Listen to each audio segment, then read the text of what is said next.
Fala aí, pessoal, beleza? Tudo bem por aí? Bem-vindos mais uma vez ao Conexão Cultura. E como é bom estar aqui com vocês. Hoje a gente vai aproveitar o calendário e falar do dia 31 de outubro. Você sabe o que tem no dia 31 de outubro, Thiago? Opa, claro que eu sei. 31 de outubro é o dia de um ícone do folclore brasileiro, Saci Pererê.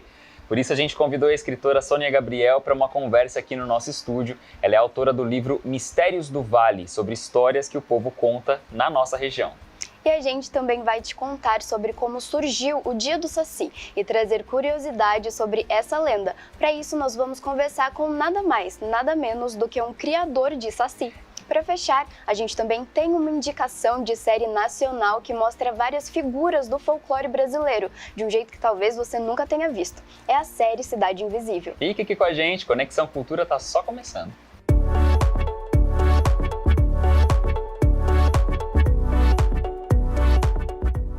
Mistérios do Vale, histórias que o povo conta no Vale do Paraíba, Serra da Mantiqueira e Litoral Norte Paulista. Que título curioso, hein, Vicky? Muito, Thiago. Eu fiquei querendo muito ler esse livro, fiquei sabendo que você tem, né? Vou querer emprestado depois.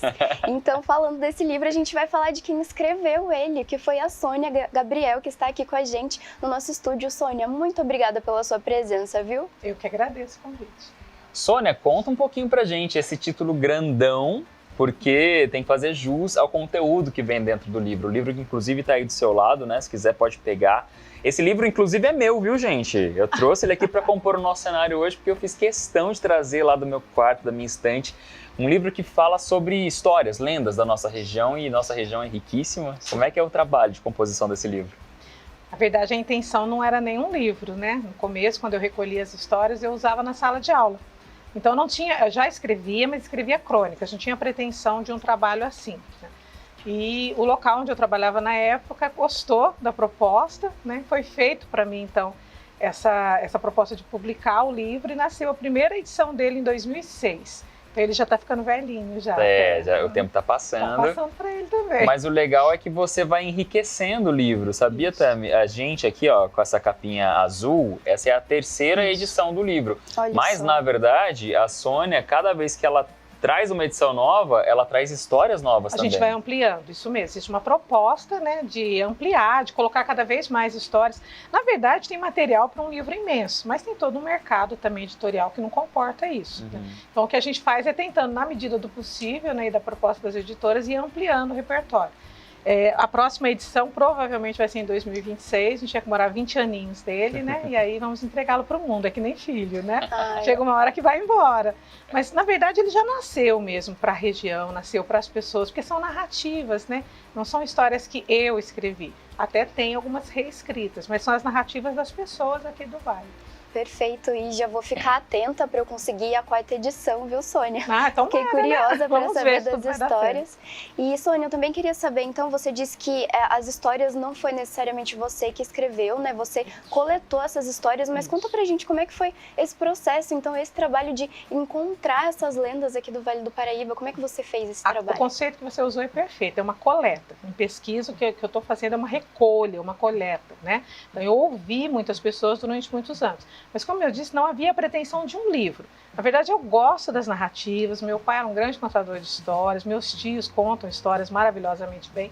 E eu comecei a recolher até num momento bastante difícil da minha vida, porque eu não estava podendo sair muito para longe, né? Então, eu comecei a viajar aqui, pelas cidades do Vale. E foi um professor na segunda universidade que eu fiz que me falou: você tem perfil, o seu estilo de escrita de crônica é bem das narrativas aqui do Vale, né? Contadora de história.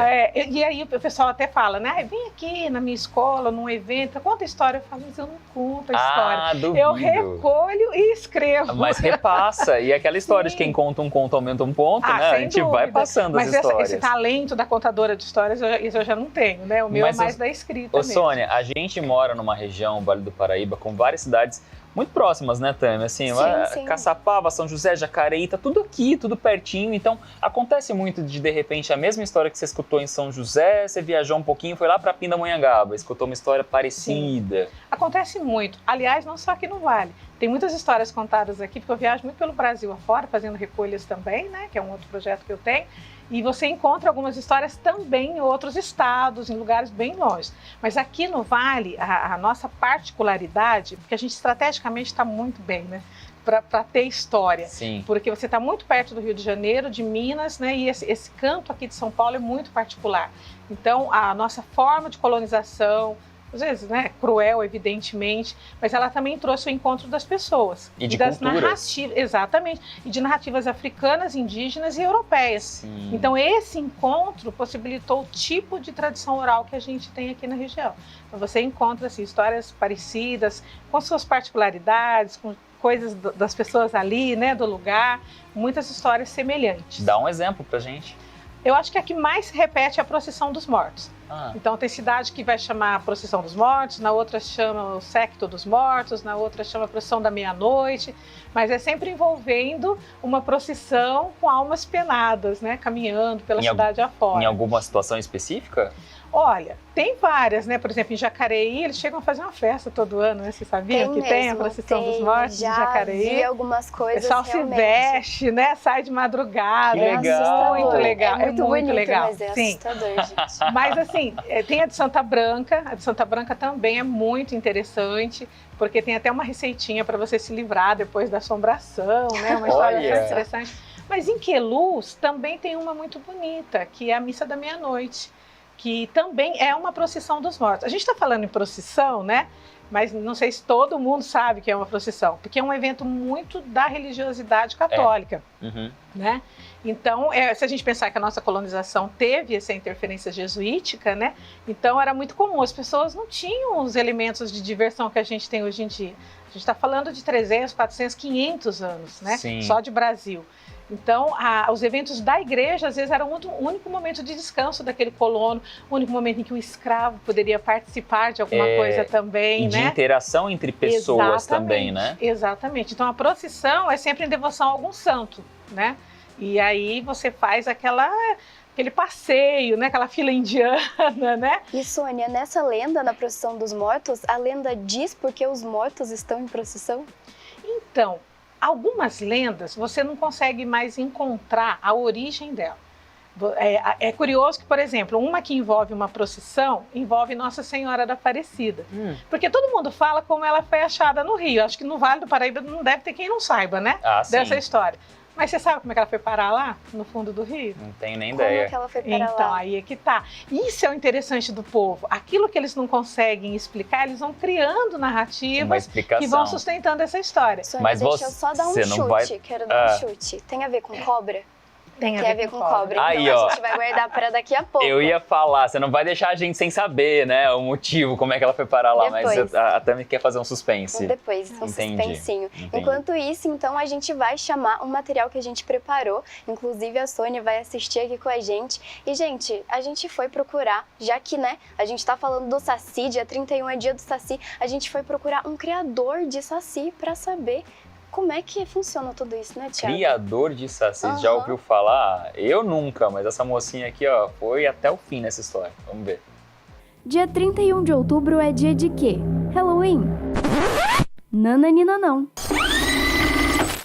Quero dizer, sim, dia 31 de outubro é Halloween, mas agora eu quero falar sobre o significado dessa data aqui no nosso país. Para o calendário brasileiro, o dia 31 de outubro não é o dia das bruxas, mas sim o dia do Saci.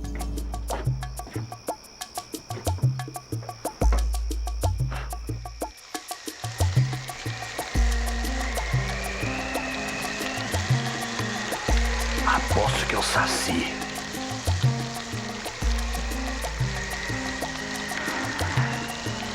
É hoje que eu apronto uma pra você, seu coisa ruinzinha. E é lei federal, viu? O dia 31 de outubro foi instituído o Dia do Saci justamente para resgatar e valorizar o folclore brasileiro e suas lendas, promovendo a riqueza cultural e as tradições do nosso país.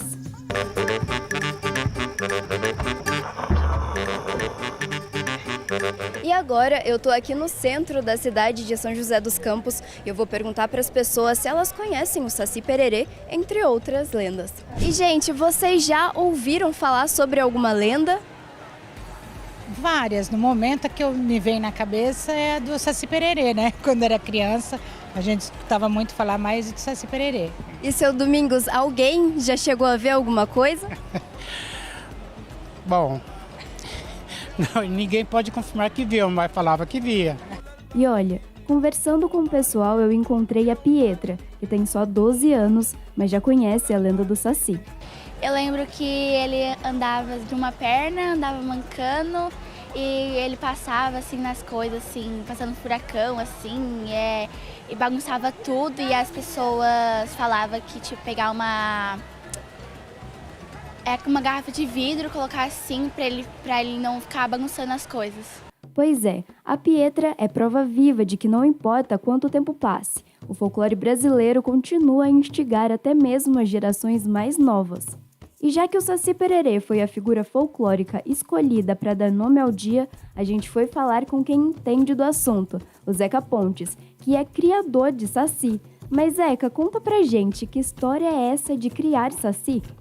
Eu me considero um cuidador de Saci, a princípio, mas eu me considero um criador de Saci, porque quando a gente está conversando com as pessoas, a gente está criando Sacis nas cabeças das pessoas. Será mesmo que existe Saci? Saci é uma coisa que existe. A dona Benta não acredita, mas que existe, existe. Me fala mais. O Saci é um diabinho de uma perna só, que tem um pito na boca, a carapuça vermelha na cabeça e que anda pelo mundo fazendo muita traquinagem. Pois é, e já faz anos que o Zeca se dedica a criar sacis. E assim como ele, quando nós ajudamos a manter essa lenda viva, de certa forma, nós também nos tornamos criadores de saci, preservando parte importante do imaginário da nossa história e cultura. Que pena. Queria tanto ver um Saci. Para! Mas não existe só um Saci no mundo, não. Saci é o que não falta. Puxa, tio Barnabé, o senhor sabe de tudo. É, Pedrinho. Quem muito vive, muito sabe. Então, por isso que é muito importante que a gente preserve o meio ambiente para que os sacis fiquem lá e que a gente traga para a cidade também as informações sobre o saci, para que ele continue existindo na nossa vida, porque o Saci Pererê, eu sempre digo que é o nosso RG cultural, é a figura mais importante da nossa cultura. Com influências culturais indígenas e também africanas, o Saci é um símbolo que remete às origens da criação do povo brasileiro, trazendo valores como a luta pela liberdade. A gente precisa pensar na importância do Saci, não só da parte cultural do Saci, mas do simbologismo que o Saci traz. Saci Pererê vem do indígena. Saci é olho mau, pererê é saltitante. Então é olho mau saltitante. Quem batizou o Saci foram os índios. Os africanos, os escravizados, eles transformaram o Saci nessa figura negra e de uma perna só. Por quê? Porque na África existe uma figura que é o grande conhecedor das ervas. E quem colocou o gorro no Saci foram os europeus. Por quê? Porque o Saci é uma figura impossível de você pegar. Então, os europeus, eles viam essa figura e acharam que ele devia ter esse gorrinho vermelho, que é o símbolo da liberdade. Porque na Europa, antigamente, há muitos séculos, o escravo que era liberto, ele andava com gorro vermelho para mostrar para a sociedade que ele era livre.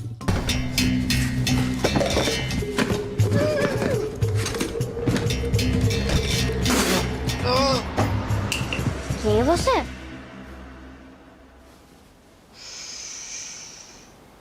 O que você está fazendo aqui?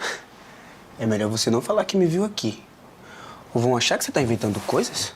E o Zeca Pontes alerta sobre a importância da proteção de nosso patrimônio cultural, para que nossas raízes e costumes não sejam esquecidos ou mesmo substituídos pelo que vem de fora. Um povo sem a memória cultural é um povo sujeito a ser invadido. Hoje, Suassuna falava já isso. Hoje, para você invadir um país, É muito mais fácil você invadir com a sua cultura do que você trazer aviões e tanques e bombardear um país. E não, nós precisamos preservar para que nós não sejamos colônias culturais de outros países. E tá tudo bem gostar e aprender sobre outras culturas.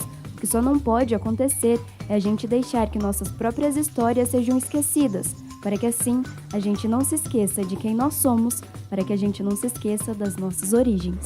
A cultura tem que ser preservada, porque se nós não preservarmos a nossa cultura, os nossos filhos, os nossos netos, os nossos bisnetos, vai chegar um dia que eles não vão saber de onde nós viemos. E a cultura é a coisa mais importante que nós temos, porque a nossa cultura ninguém pode roubar, ninguém pode tirar da gente a nossa cultura e a nossa memória. O Saci Pererê vai dançar de uma perna só. O Saci, Saci, Saci, Saci, Saci de uma perna só. Quem tá só, fica junto. Quem tá junto, fica só. Quem tem dois, já entendeu. Quem tem Deus, não fica só. Essa história de Saci aí, uma lenda super conhecida, dá pano pra manga, muita discussão, né, Sônia? É uma história que também tá perdurando, né? E ela se transformou ao longo do tempo. Se nós pegarmos as lendas de Saci do final do século XIX, início do século XX, ele é um demônio, literalmente, um diabo mesmo. Sim. Ele atrapalha a vida das famílias, atormenta. Em 1918, Monteiro Lobato fez um projeto chamado Inquérito do Saci, onde, por meio do jornal, o pessoal mandava para ele histórias de Saci de todas as regiões do Brasil. Sim. E depois disso, a gente observa que o Ziraldo, Maurício de Souza, eles foram redefinindo essa imagem do Saci no imaginário das crianças. Uhum. Então, do Saci que era demônio, para esse Saci que é protetor da natureza, que é simpático, que é bonitinho, né? A gente teve todo um processo de transformação da tradição oral, né? Da narrativa para a escrita e para a ilustração também. A história se transformando aí ao longo dos anos. Realmente é muito legal saber como a história ela realmente vai acompanhando, né, os mitos, os desafios, as necessidades da época. E gente, eu sei que a conversa tá muito legal, mas a gente vai para um rápido intervalo, mas fica por aí porque a gente ainda vai falar da lenda da cobra, a gente ainda vai conversar muito mais coisas legais. Daqui a pouquinho a gente volta.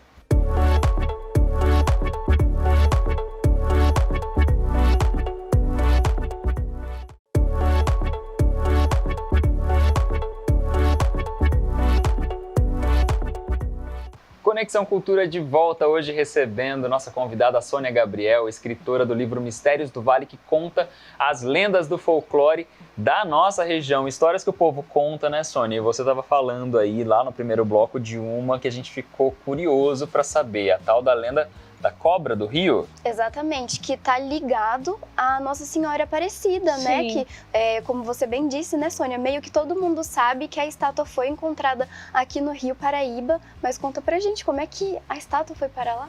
Então, uma das versões diz, né, que um casal brigava muito e a mulher estava sempre rezando, sempre aos pés da santa, porque na verdade Nossa Senhora Aparecida é Nossa Senhora da Imaculada Conceição, uma santa de devoção portuguesa muito forte. Né? E aí a nossa colonização de novo, né? Portuguesa. E um dia o marido se irritou e teria jogado a santa dentro do rio. Uhum. E a partir dali o rio foi ficando cada vez mais raso e cada vez mais sem peixe. Essa é a mais conhecida. Paralela a ela, na mesma época começou a aparecer uma serpente dentro do rio, que começou a comer as margens do rio. Então, um padre teria feito uma procissão, né? Olha a procissão de novo, levado uma nova imagem da santa e jogado dentro do rio e o povo pedido para que essa serpente sossegasse. Porque essa serpente, segundo consta, a cabeça está ali na altura de Jacareí e o rabo está lá em Queluz. Seria enorme. Se ela acordar, ela destrói o Vale do Paraíba todo, praticamente. Então, com a santa jogada lá dentro, a serpente sossegou. Uma delas foi encontrada pelos pescadores em Guaratinguetá. Olha só que história. Bora para mais um intervalo, mas no próximo bloco tem a nossa indicação do dia. E não só isso, a gente vai aproveitar que a Sônia tá aqui, é especialista no assunto, e pedir para ela contar mais uma história, mais uma lenda pra gente daqui de São José dos Campos. Fica por aí.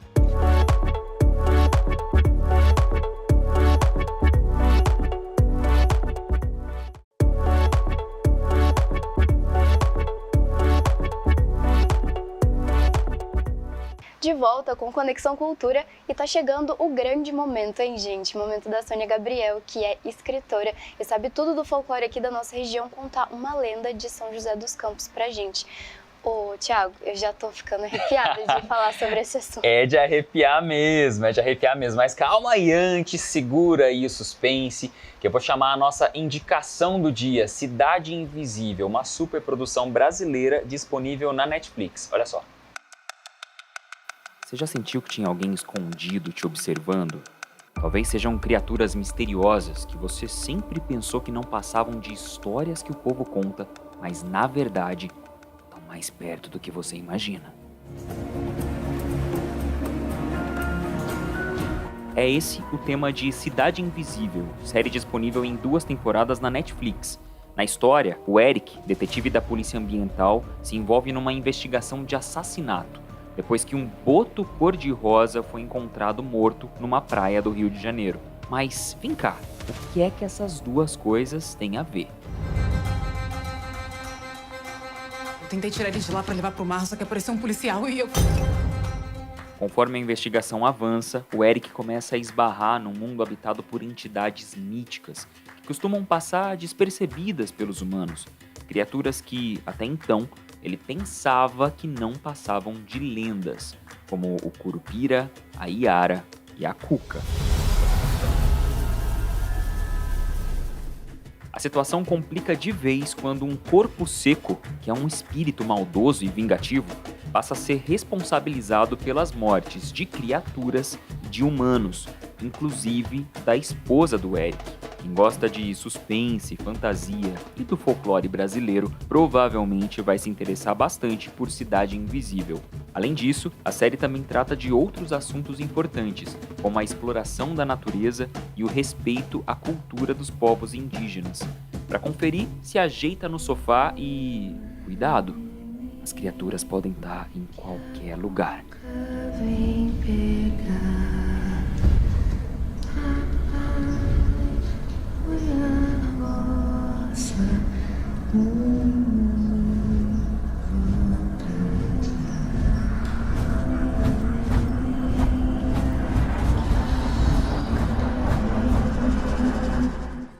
Uma série muito boa, você já assistiu? Já assisti, Thiago, gostei bastante. Assim, eu acho que tem pontos positivos e pontos negativos, mas é uma série que ela apresenta, eu acho, muitos personagens. Então, acho que para quem, né, não conhece muito do folclore, já tem essa missão de aguçar, pelo menos, né, despertar essa vontade das pessoas irem procurar mais, saber mais. E também se você não assistir, você não vai chegar a conclusão nenhuma se você gostou ou não gostou, né? Pelo menos dá uma chance, assiste lá. E agora sim chegou o grande momento aqui com a nossa Sônia Gabriel. Você lembra, né, que lá no comecinho do programa a gente falou que este livro que está aqui ao lado dela, Mistérios do Vale, livro dela, é um livro que ela vai lançando novas edições, tá para sair uma nova só em 2026 e cada vez que ela relança vem com histórias novas. Tem uma história que ainda não está no livro, que ela vai contar pra gente e é de São José, né, Sônia? Essa é de São José. Como que é? Essa foi uma senhora que me contou, Dona Dalva, ela não se importa de falar o nome, ela até gosta, né? Um beijo para Dona Dalva. Um beijo, Dona Dalva. Bem idosa, e ela também não se importa de falar isso.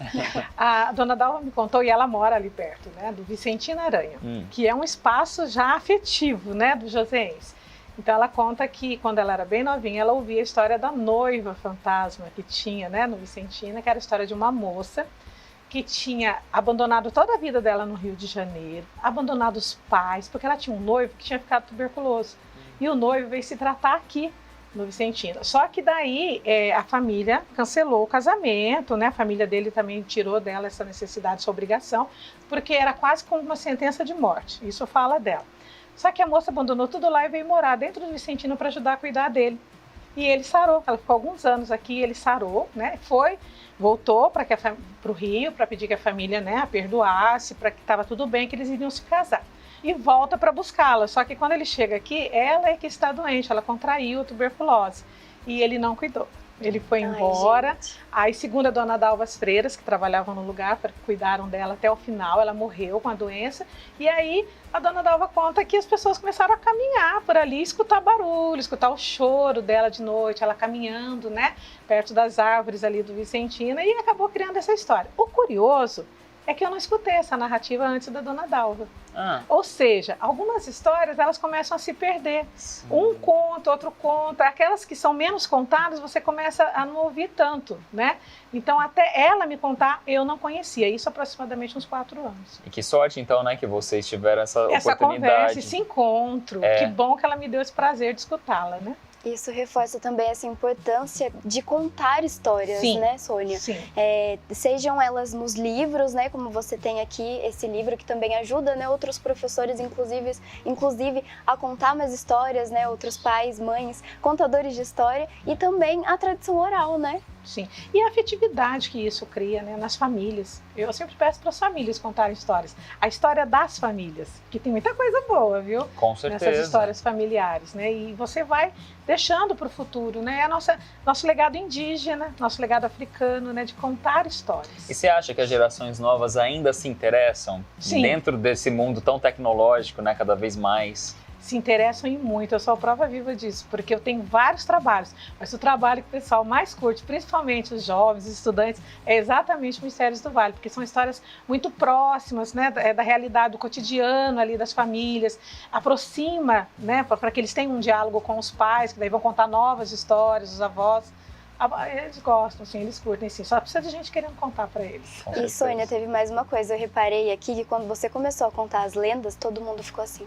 O pessoal nos bastidores estava todo mundo tá aqui ao redor, parou, eu acho escutou. que o pessoal de casa também deve ter ficado do mesmo jeito. É gostoso, né? As narrativas são boas, né?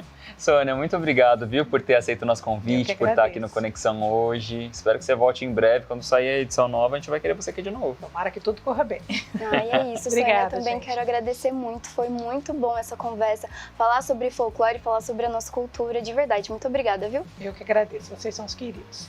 Lembrando você que está aí assistindo o nosso programa, que além de assistir a programação da TV Câmara pelo canal 12.3 em TV aberta, você também pode rever todos os nossos programas no youtube.com/@TV Câmara SJC. Perfeito, e a gente sempre coloca os nossos melhores momentos e também os bastidores no nosso Instagram, é o @TV Câmara SJC, segue a gente lá. Segue lá e até semana que vem. Até! Tchau!